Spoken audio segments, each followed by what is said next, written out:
بچی دامێ و نەچوومە حەزی ماڵی خوا گەڕامەوە یەکسەر ئەو حاتیانەی کە لەگەر من ئەو سارەی ڕۆیشت بوون لۆ حەجێ دەڵێ کە لەو سەری گەڕانەوە و حەجیان کرد هاتنەوە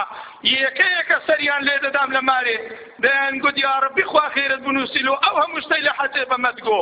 لۆ ئەو دەرسانەی کە بەمەدگۆ لۆ ئەو ئیرشاداتانەی کە بەمەدگۆ دەڵێ منیش سەرم سووردەما خۆ من حەزم نەکردی ئەو سار دەڵێ هەموو پێیان سەیر بوو دەیانگۆ وەڵڵاهی ئیشی زۆر چاکرد لەگەرەمە کرد خزمەتی زۆری حاجیەکانت کرد ئەگەر پێمان بکڵێ هەموو سارێک لەگەر تۆدا دەینە حەجێ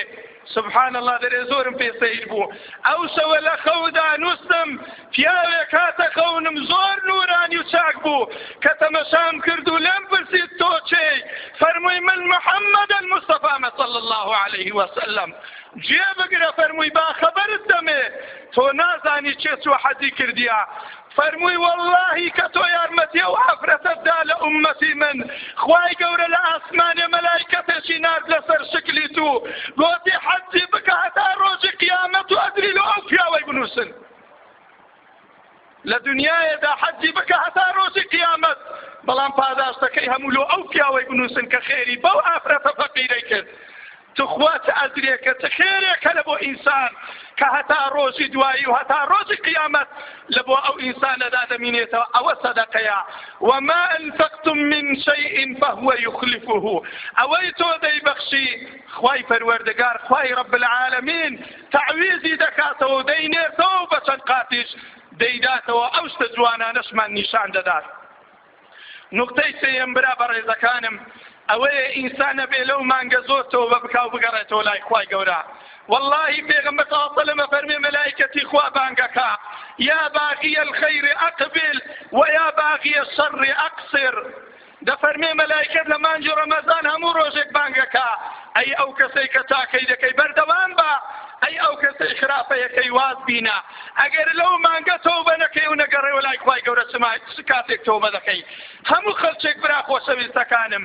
ئینسانی تۆبەکار لەکن خوای گەورە زۆر خۆشەویستە تۆ تەمەشای وە مەکە تووشی گوناح بووی تۆ تەمەشای ئەوە مەکە چەند تاوان و گوناحت کردووە تەمەشای ئەوە بکە کە تۆ دەڵێ یا ڕەبی خوایە من گەڕامەوە لای تو پێغەمبەری خوا پێمان دەفەرمێ ئاماژەمان پێ دەکات دەفەرمێ التائب من الذنب كمن لا ذنب له یەکێک کە تۆبەی کرد لە گوناح وەچی ئەوەی وایە تۆبەی نەکرد بێ یعنی گوناحی نەکرد بێ ئەو ئینسانە مادام تۆ تۆبەت کرد لەو گوناحە وەکو ئەوەی وایە ئەو گوناحت ئەنجام نەداوی لۆی خوای گەورە لە قورئانێ فەرمێ قل يا عبادي الذين أسرفوا على أنفسهم لا تقنطوا من رحمة الله إن الله يغفر الذنوب جميعا ئەوە ئاەتی قورئانە یا محەممەد بە خەڵک بڵێ لە ڕەحمەتی خوا دێ ئومێد نەبن چونکە من لە هەموو گوناحێک خۆش دەبم إن الله يغفر الذنوب جميعا بەبێ ئیستثناء هەموو گوناحێک من لێی خۆشە بم ئەگەر ئەو ئینسانە تۆبەی لەسەر بکا و لەسەر تۆبەکردن بمرێ لە بۆ لای پەروەردگار دا من ئاماژە بە حەدیثێکی قودسی دەکەم گوێی لێ ڕاگرم بزانە خوای پەروەردگار لەگەر ئێمە چەند بە سۆزە و چەند بە ڕەحمە توبەمان چۆن لێ قبول دەکا خوای پەروەردگار لە حەدیثێکی قودسیدا دەفەرمێ من الذي تاب إلينا فما قبلناه من الذي سأل منا وما أعطيناه من الذي استقال من ذنبه فما غفرناه أنا الذي أغفر الذنوب وأستر العيوب وأغيث المكروب وأرحم الباكي الندوب وأنا علام الغيوب سنجوان أقسكان من الذي تاب إلينا فما قبلناه چه هي خوای گەورە فەرمێ تۆبەی کردی و لێم قبول نەکرد بێ چه هەیە گەڕابی تۆ لای من و تۆبەم لێ قبول نەکرد بێ من الذي سأل منا وما أعطيناه چه هەیە داوای شتێکی لێم کرد بێ و ئەو شتەم نەدابی تێ من الذي استقال من ذنبه فما غفرناه چه هەیە ئەو کەسەی ئیستیقالەی خۆی تەقدیم کرد بێ یا ڕەبی خوایە من ئەوە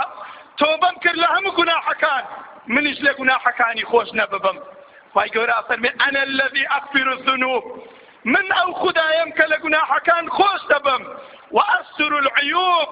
عیبەکان دادەپۆشم وأغيث المكروب ئەگەر یەشێک لێی بقەومێ من بەهانایەوە دەچم وأرحم الباكي الندوب ڕەحم بەو کەسە دەکەم کە دەگریە و پەشیمانە لەوەی کەوا گوناحی کردووە و یان تاوانێکی ئەنجام داوە وأنا علام الغيوب من علامم لهم كزاناترم وغيبش لاي من نية هموش تقل لاي من شفافة وزور بجواني ديارة ذات أخوة خوشة خوای گەورە پێمانە فەرمێ چێ هەیە تۆبەی کردبێ و لێم قبول نەکردبێ چێ هەیە داوای وە بکا لە گوناحی خۆش بم بەڵام من لە گوناحەکانی خۆش نەبوو بم چێ هەیە تەوبە بکا من لێی قبول نەکەمەوە پەروەردگار دەفەرمێ جا بۆیە